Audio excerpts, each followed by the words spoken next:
बिस्मिल्लाहिर्रहमानिर्रहीम। Welcome to Shine Forces Academy. उम्मीद करता हूँ कि आप हमारे बहुत सारी वीडियोस देख चुके होंगे और अभी आप काफ़ी कुछ सीख चुके होंगे। तो चलें, आज मज़ीद हम कुछ और क्वेश्चंस आपको, कुछ आपकी प्रैक्टिस हो जाएगी और कुछ है ना वो आपका रिवाइज़ भी हो जाएगा। तो चलते हैं कुछ नए क्वेश्चंस की तरफ। हमारा पहला क्वेश्चन है कि अगर गाइड का जो कोड है वो जनाब है 35712, तो DEG का कोड क्या होगा। ठीक है, तो इसका कोड आपने बताना है। ठीक है, तो आप देखें कि DE, ये देखें DE जो है बिल्कुल एंड पे यहाँ पे लिखा हुआ है, तो इसका मतलब है एक तो आपके पास 1 2 आना चाहिए। ठीक है, तो शुरू में अगर मैं देखूँ तो 1 2 सिर्फ B में मौजूद है, तो यही यहाँ पे जवाब है। और क्योंकि बाकी किसी में नहीं है तो अंडरस्टूड है। अगर किसी और में होता तो हम थर्ड को देखते। तो मैं यहाँ पे आपको यही बताता चलूँ कि आपने टाइम बिल्कुल वेस्ट नहीं करना। जितना टाइम जहाँ पे सेव होता है उसको सेव करें और आगे निकलें। ठीक है, नेक्स्ट क्वेश्चन है, गाइड का कोड जो है वो ये है, तो DUG का कोड क्या होगा। ठीक है, तो देखें D यहाँ पे सेकंड नंबर पे है, सेकंड लास्ट पे, तो यहाँ पे 1। ठीक है, तो अगर आप 1 देखें तो इसका मतलब है कि यहाँ पे D की जगह 1 होगा। तो 1 अगर मैं देखूँ तो A में नहीं है, B में नहीं है, C में मौजूद है। ठीक है, तो यहाँ पे देखें C पे मौजूद है, D में मौजूद नहीं है। तो अब अंडरस्टूड है कि C इसका आंसर है, हमें और चीज़ें देखने की ज़रूरत भी नहीं है। ठीक है, फ्लेक्सिबल इज़ टू स्टील। ठीक है, फ्लेक्सिबल कहते हैं जो थोड़ा लचकदार हो, और स्टील जो है आप कह लेंगे स्टील थोड़ा सा लचकदार हो सकता है। और कौन सी चीज़ ब्रिटल से, यानी ब्रिटल कहते हैं हार्ड। ठीक है, तो सॉफ्ट सी चीज़ें जो है वो यहाँ पे डेफिनेटली चाक ही हो सकती है। बाकी चीज़ें तो मुझे सख्त लग रही हैं। तो चाक जो है सख्त नरम होगा, तो ब्रिटल जो है वो हार्ड होगा। ठीक है, तो बिल्कुल जनाब चाक इसका जवाब है यहाँ पे।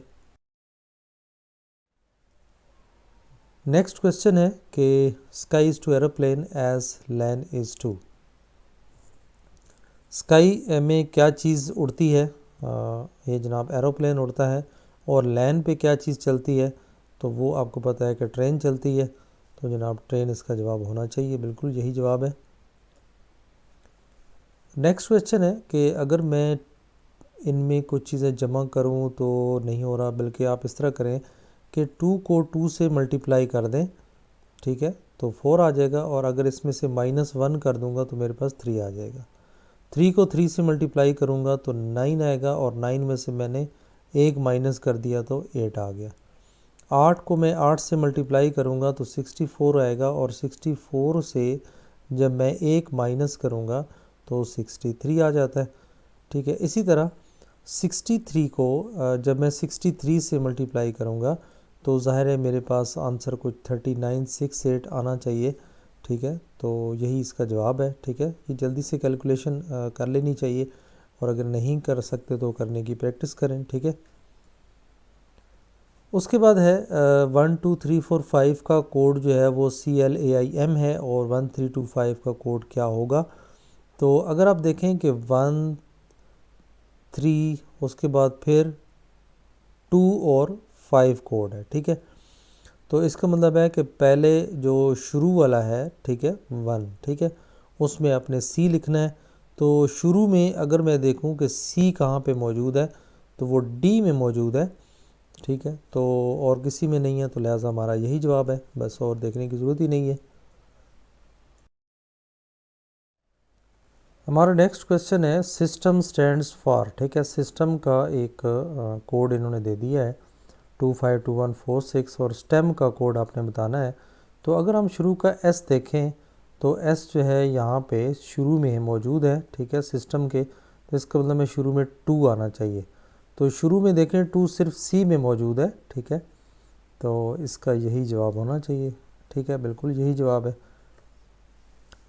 इसके बाद पूरे कोड को देखने की ज़रूरत नहीं होती। ठीक है, अगर कहीं और सेम हो तो फिर एंड वाला कोड देख ली करें, फिर एंड वाला भी सेम हो तो फिर एंड के साथ वाला देख लें।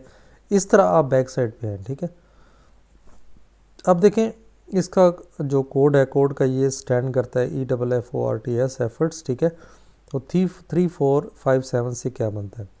तो अगर मैं शुरू 3 को देख लूँ कि 3 से क्या बनता है, ठीक है, बल्कि 7 को देख लेते हैं, 7, क्योंकि शुरू में f जो है वो 3 में सेम है, तो आखिर में हम देखते हैं कि जनाब 7 कहाँ स्टैंड कर रहा है।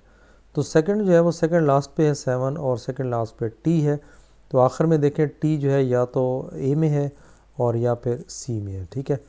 अब थोड़ा सा हमारा ऑप्शन कम हो गया, और 7 के पीछे देखें 5 है, तो 5 का कोड बिल्कुल ये तीसरे नंबर पे, राइट से लेफ़्ट की तरफ तीसरे नंबर पे 5 है, तो इस 5 का कोड जो है डेफिनेटली वो R होगा।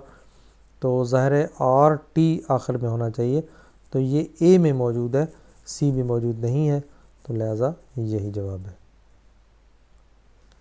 Which one is different from the rest? Mango आपको पता है आम को कहते हैं, ऑरेंज है माल्टो कहते हैं, मेलन जो है ये खरबूजे को कहते हैं, और कैरेट जो है ये गाजर को कहते हैं। तो बाकी 3 जो है वो हैं, क्या कहते हैं, फ्रूट है, और कैरेट जो है ये सब्ज़ी है, तो यही इसमें डिफरेंट है। नेक्स्ट स्टूडेंट, हमारा क्वेश्चन कोडिंग से रिलेटेड है, और इसमें हमने नियर का देखना है कि कोड क्या बनेगा। तो अगर मैं शुरू का n देख लूँ, तो n जो है वो यहाँ पे शुरू में मौजूद है, और शुरू में 2 होना चाहिए, तो 2 शुरू में देखें सिर्फ 1 में मौजूद है ए वाले आंसर में, तो यही इसका आंसर है, ठीक है। 75312 का कोड जो है स्वीट है, तो 712 से क्या बनेगा? तो 7 देखें कि शुरू में मौजूद है यहाँ पे, तो इसका मतलब है कि शुरू में s होना चाहिए, जो भी आपका जवाब होगा। तो शुरू में s जो है वो d में भी है और b में भी है, ठीक है। अब हमें साथ 1 को देख लेना चाहिए, तो 1 का कोड जो है यहाँ से मैं अगर देखूँ तो ये जनाब बिल्कुल e है, तो ज़ाहिर है e जो है वो देखें किसके साथ है, s के साथ e जो है वो बिल्कुल d में मौजूद है, तो जनाब d आपका ऑप्शन हो जाएगा।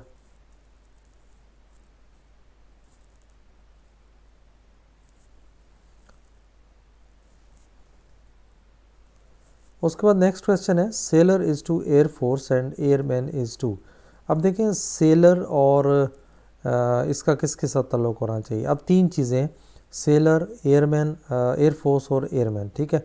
अब एयरमैन और एयरफोर्स का ताल्लुक़ तो आपस में बन गया है, ठीक है, लेकिन सेलर जो है ये कौन सी फोर्स को कौन सी फोर्सेस में कहते हैं, तो ज़ाहिर है ये नेवी में कहते हैं, तो नेवी का ऑप्शन मौजूद है आपके पास ए, तो यही आपका जवाब है।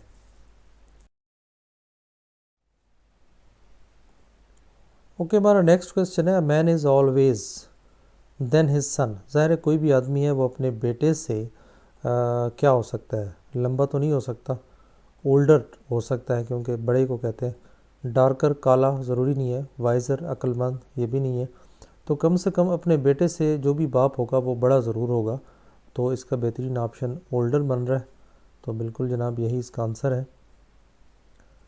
नेक्स्ट क्वेश्चन है, what will come next series है आपके पास। 9 से 10 के दरमियान जो है वो आपने 1 जमा किया, उसके बाद फिर 10 से 19 के दरमियान आपने जमा किया 9, ठीक है। 19 और 20 के दरमियान आपने जमा किया 1, और 20 और 29 के दरमियान आपने फिर 9 जमा किया, तो उसके बाद इसका मतलब है फिर आपने 1 करेंगे, फिर आप 9 करेंगे, ठीक है। तो 30 में 39 जब 9 प्लस करेंगे तो 39 सिर्फ बी के ऑप्शन में मौजूद है, तो यही आपका आंसर है। नेक्स्ट क्वेश्चन है, which is different from the rest. अगर मैं देखूं प्लेट, ग्लास और कप, ये तो एक बर्तन में आ जाते हैं, जबकि बुक बर्तन का हिस्सा नहीं है, तो ये यहाँ पे डिफरेंट है, बिल्कुल यही इसका जवाब है।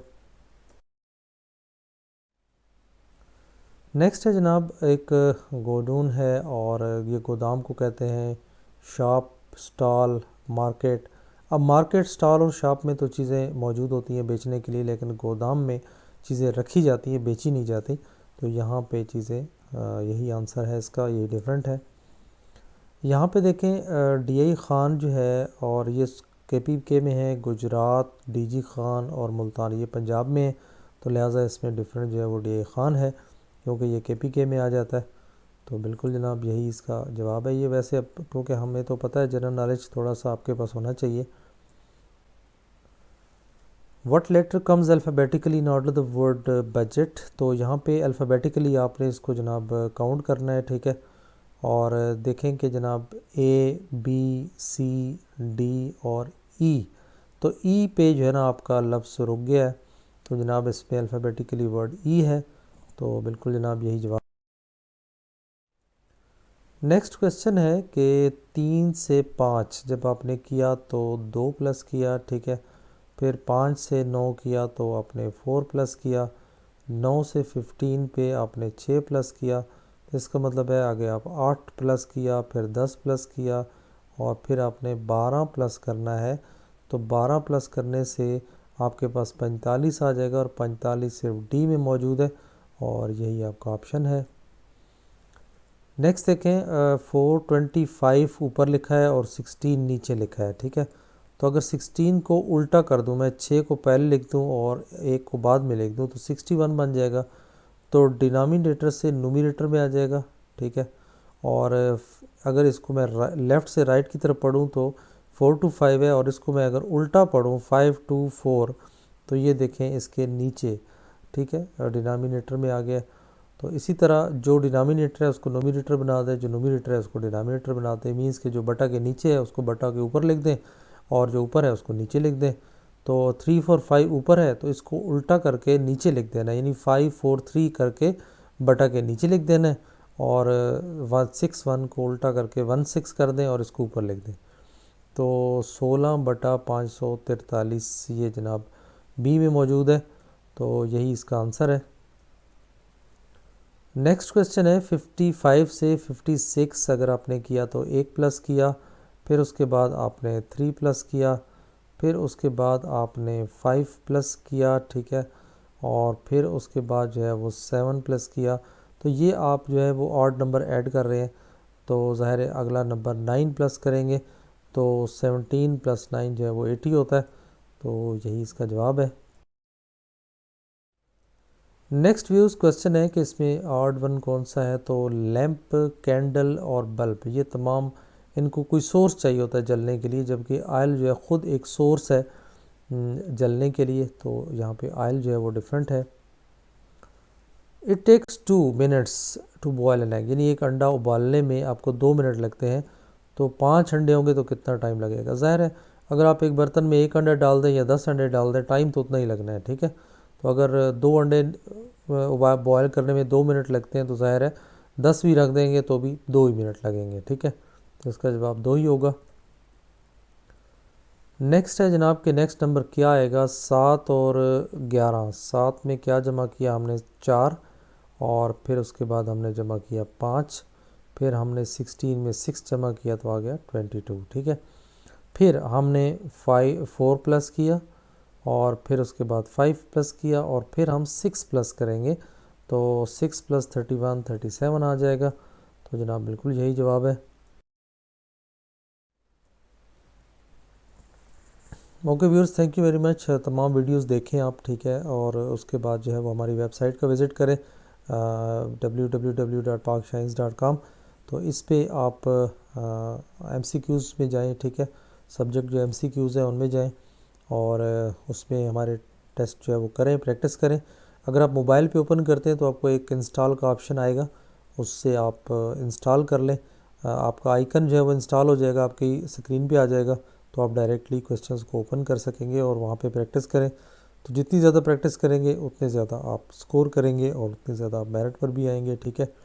तो बार बार टेस्ट को अटैम्प्ट करें, एक नहीं कि एक दफ़ा करके छोड़ दें, बल्कि उसको रीटेस्ट करें या अगेन टेस्ट करें। जब एक दफ़ा हो जाता है तो हर दफ़ा आपको क्वेश्चंस डिफरेंट मिलेंगे, अनलेस कि आपका रिज़ल्ट जो है वो मोर देन 90% नहीं आता। 100% आ जाए तो बहुत अच्छी बात है, लेकिन कम से कम 90% से ज़्यादा हो तो तब इट मीन्स कि आपका स्कोर अच्छा है और आप जो है वो गेन कर सकते हैं और आप अच्छा टेस्ट में स्कोर भी कर सकते हैं, ठीक है। तो वीडियो अच्छी लगी हो तो ज़रूर लाइक करें, और अगर ना लगी हो तो जनाब हमें मशवरा दे दें कि हमें क्या चीज़ ऐड करनी चाहिए। हमारी एक एफ़र्ट है जस्ट टू ट्रेन यू कि आप सीखें और टेस्टों में कामयाबी हासिल करें। कहीं गलती कोताही हो तो माफ़ी चाहता हूँ, क्योंकि पूरा दिन जो है वो बहुत सारे काम करने के बावजूद इस वक्त मतलब रात को जो थोड़ा सा टाइम मिलता है तो मैं वीडियो आप लोगों के लिए बना देता हूँ। तो आप कह लें कि थकावट भी बहुत होती है और बाज़ औक़ात जो है वो तबीयत भी ठीक नहीं होती, लेकिन फिर भी कोशिश करते हैं आप लोगों के लिए कि चलें। तो ज़ाहिर है पूरा दिन स्ट्रेस और जो आप कह लें कि थकावट से अगर कहीं को थोड़ी बहुत गलती हो जाती है तो ज़रूर हमें हाईलाइट किया करें, ताकि हम कमेंट सेक्शन में आपको क्लैरिफाई कर दिया करें। तो बस दुआ में याद रखें, हमारे चैनल को सब्सक्राइब करें, ठीक है, और दूसरों को भी बताएं ताकि हर किसी का फ़ायदा हो, ठीक है। इसके अलावा आप हमारे एक और चैनल का भी नीचे लिंक मौजूद है, उसको भी सब्सक्राइब कर लें, तो आप अपने इंटेलिजेंट टेस्ट को मज़ीद बेहतर करें। दुआ में याद रखें, मिलते हैं अगली वीडियो तक। तो ओके, अल्लाह हाफ़िज़।